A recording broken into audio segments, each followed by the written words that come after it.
Oh man, oy, oy, oy, that game. Yuck. Yuck! That game has left such a sour taste in my mouth that I can't tell if it's because of the watered down Doritos that I had that I washed down with some milk and I don't know if that's the sour taste in my mouth or if it's the actual hockey game that we saw. The Vancouver Canucks defeated the Vegas Golden Knights 5-4 in overtime in Rogers Arena. So firstly, nice for them to get themselves a win at home. Nice for them to get themselves an overtime win. Great. But there were so many things that you can call out about this game that really makes things difficult to fully be happy about that we're going to have to explore a few things. Firstly, let's talk about the good of this game. What was good about this Vancouver Canucks night? Well, firstly, this was the date of the annual Canucks for Kids Fund telethon, and at the time of me recording this audio, they have raised almost $400,000 for the Canucks for Kids Fund. I personally know people within my family, as well as in the community here, that I am a part of, who have benefited from the Canucks for Kids Fund and their services. They are a great organization, and they have done some pretty good things. So, them receiving all the money, all the donations, and raising all of these funds for people to get that cool Thatcher Demko picture certainly is a very nice touch, but there also were a few other good things that we had about this game too.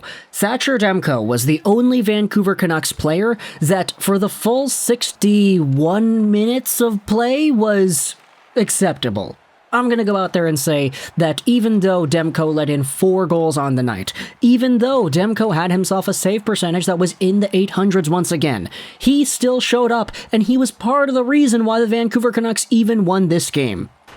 Now that in itself is a bad thing. Why is it that your goaltender has to be the reason you win a game when you're up 4-2 to start off the third period? Well, it's because the Vancouver Canucks, most of them, just absolutely took their foot off the gas pedal once the third period started out. It took them, 13 minutes to get their first shot on goal, something crazy like that, and it didn't take them until with 3 minutes left in the third period to get their first grade A scoring chance. Meanwhile, the Vegas Golden Knights were doing their thing, but you know what? We're kind of cutting in out of order here. Let's go back to the beginning and take another look. Today's game was highlighted by a few lineup substitutions that were being made on both sides. Firstly, you had Mark Stone coming back into the Vegas Golden Knights lineup. You had a whole bunch of guys. There was Nolan Patrick, there was the other goaltender, I believe, and somebody else who had been placed on the LTIR, freeing up enough money on the salary cap to activate Mark Stone and get him back into this game. Of course, Pacioretty is back as well, so things are looking very good for Vegas. Meanwhile, on the Vancouver side, no Brock, no Pearson, no Höglander. You have Sheldon Dries stepping into this game. You have Kyle Burrows and Brad Hunt both taking significant roles. And on paper, I'm kind of getting worried because all this stuff going on with the postseason race and the players coming in, coming out, it's making me kind of skeptical as to the Vancouver Canucks' ability to do well in this game. But all those qualms went away in the first minute of the entire contest, because 1 minute into the first period, it's Pietrangelo who trips Bo Horvat by getting his stick blade caught in Bo's blade holder in his skate. So, yeah, the stick kind of gets lodged in there. It's not great. And immediately after this power play begins, again, we're 1 minute into the game, it's Hughes to Miller on the side, goal line feed to Chason, who one time passes it to Horvat, he shoots it and he scores it, it's 1-0 quickly, and this is an absolute beautiful bing, bang, boom, tic-tac-toe. It is the play the Vancouver Canucks have executed on so much throughout this season. They're 0-for-7 on the power play against the Sharks, and they score seconds into the first one here against Vegas, so that is great to see. The Canucks then go on the power play immediately after because Pacioretty gets taken off for unsportsmanlike. That's Bo Horvat drawing yet another power play. Unfortunately, the Canucks are not able to go out there and score on this one.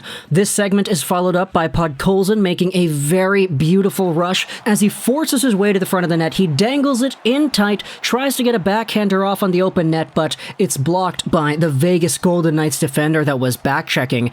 The Canucks get themselves a too-many-men penalty. It's not the same like the Travis Green days. This one was just unlucky because Brad Hunt was coming off of the bench and the puck came right to him after he stepped onto the ice. The Canucks barely kill it off. It's really tight. Demko is able to cover it up at the end of the power play.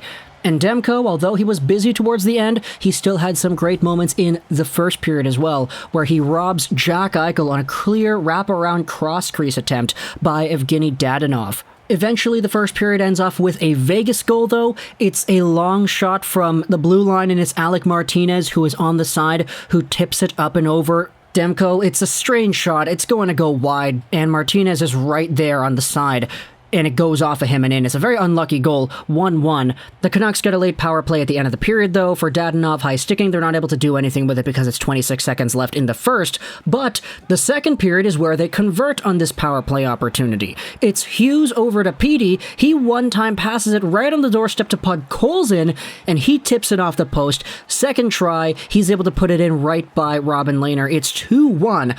Two very quick power play goals for the Canucks at the starts of the first and second periods, and the Canucks are looking quickly to try to build off of this 2-1 lead. There's a Lockwood chance he almost scores immediately after on a puck that squeaks loose on the side of Lehner's net.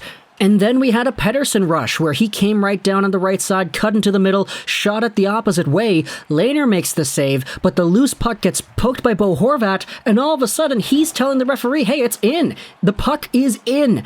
The play gets blown down, we don't really know what happens, we look at the replay, and then we see that after Pettersson took the shot, it's actually Zach Whitecloud who comes in with Bo Horvat, and he kicks the puck through his own goalie's 5-hole. Robin Lehner reaches back with the blocker to try to pull it off the goal line, but he's a little bit too late. It's a good goal, 3-1 Vancouver, and things are looking pretty good. This is a team that's in control of the play. They're getting their opportunities. They're converting on their opportunities. And Robin Lehner is not looking like the best version of himself. Give it a few minutes, though, and another tip by Vegas. Michael Amadio tips a long point shot into the corner.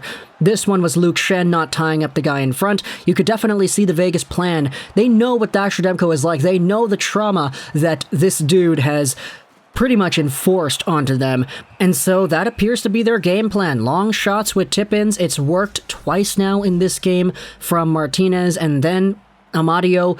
The Canucks, though, get the last laugh in the second period. As Petey and Richardson get themselves a 2-on-1, Pettersson passes it right in front to Richardson. He shoots it, he scores it. Beautiful, no mistakes there. Pettersson looks like he's going to go out there and shoot it, but no. He fakes the shot, he sells it so hard, Robin Lehner commits 100% to Pettersson, and unfortunately for Ben Hutton, who was the last man back for Vegas, he just doesn't do anything in tying up the puck or tying up Richardson, who had himself that opportunity. Ben Hutton doing his best impression of a Vancouver Canucks defenseman defending on a 2-on-1. Hey, there you go, own shots. The third period is where things look bad. And Vegas puts the pressure on. They control most of the play. They do this for the majority of the period. First, it's Shea Theodore who gets it right on the circle after it bounces off a Quinn Hughes skate. It's a beauty shot off the post and in, low blocker on Demko, bringing the Vegas Golden Knights within one with 14 minutes to play. The Canucks then get two penalties called on them. It's Tyler Myers and Cal Burrows. They're both killed off, so good for them, but at this point, the play just continues with Vegas cycling it around the Vancouver zone over and over and over again. With 6 minutes left, the shots on goal in the period are 11-0 Vegas, and Demko has stopped 10 of them. One of them went in, but yeah. The Canucks, though, in the last few minutes, got their own opportunities. It's a Lamico rush with 3 minutes left. The rebound goes loose to Petey. He tries to put it in, but it's not able to go. Then there's Connor Garland, who forces the puck down low. He swiftly plays it off the boards to himself to spin around the defender. Then he throws it in front to Pettersson, who's got an open lane. He gets robbed by Lehner in front. A filthy, filthy save. And then you have yourselves the Vegas Golden Knights who come right back. At 1:44, they pull the goaltender, it's the empty net, and then Shea Theodore gets a one-timer blast. He ties it with 41 seconds left in the third. This third period sucked. That was an absolutely terrible period, and it's one of those things that makes it so difficult to really believe in this team because, yeah, they played well for 40 minutes, but that third, they could have easily lost that game. Thatcher Demko let in 2 goals in the third period on however many shots he had to face. Let's look at the official number right here at NHL.com. He had 17 shots against. He let in 2 goals on 17 shots, and he was seen as the MVP on that period. The rest of the Canucks just could not get anything done. Sure, Connor Garland had that beautiful play out to Pettersson in front, but Pettersson could not bury it. The game goes to overtime, and I'm kind of biting my nails at this point because, yeah, the Canucks have sucked the past few games here in overtime, and the rest of the NHL's Western Conference fans are all looking at this game saying, gosh darn it, Vancouver, you couldn't hold the Vegas Golden Knights. to a regulation loss. Are you serious? You let him score with 41 seconds left, and now you guys might give them another point? Gosh freaking darn it. And the Vancouver Canucks kind of felt that, and they swallowed that, and they were like, okay, well, let's go out there and try to make things worth it for the fans that were all here watching this game and getting disappointed after Thatcher Demko led in his second of the third. Miller tries to force a solo rush on goal. It doesn't work. You then had Elias Pettersson, who had a beautiful opportunity on the left faceoff circle. He missed the net, though, when he was trying to snipe it. But eventually it's Connor Garland. He has the puck in the offensive zone. He's wheeling it around. He finds an open lane to the front of the net. He shoots it low, trying to go 5-hole on Lehner. The save is made. But Quinn Hughes is the man in front on the rebound who is able to take the puck, outweight Robin Lehner, get him to overcommit to a side, and then just easily shovel backhand it over and into the goal. Quinn Hughes was kind of controversial on this play because right before he took the puck off the rebound, he shoved Jack Eichel to the ice. Some people were saying, oh, that could have been cross-checking, that could have been interference. And while I understand their point, Jack Eichel's a big dude, Quinn Hughes is not. I'm kind of surprised that Eichel went down that quickly, but then again, when you're unsuspecting, I could sort of get it a little bit more. But either way, Jack Eichel was mad. Like, you saw him look at the referee with his arms in the air, like, how? Why did that not get called? Why did he score after taking me down when I didn't have the puck? Either way, it is a Quinn Hughes overtime marker. It's a goal, it's a win, it's good for the team, but like, yeah, sour taste, eh? I can't really get that out of my mouth right now because that game should not have gone to overtime. Or actually, that game should have gone to overtime. That game should have been a regulation win for Vegas based off of how Vancouver played in the third. Seriously, Canucks, you can't be going out there playing 40 minutes. You can't. Hey, either way, talk to me in the comments all your thoughts about this game over here. The Canucks win, but it doesn't feel like a good one. I hope you enjoyed this video. Trolls 99, and bye.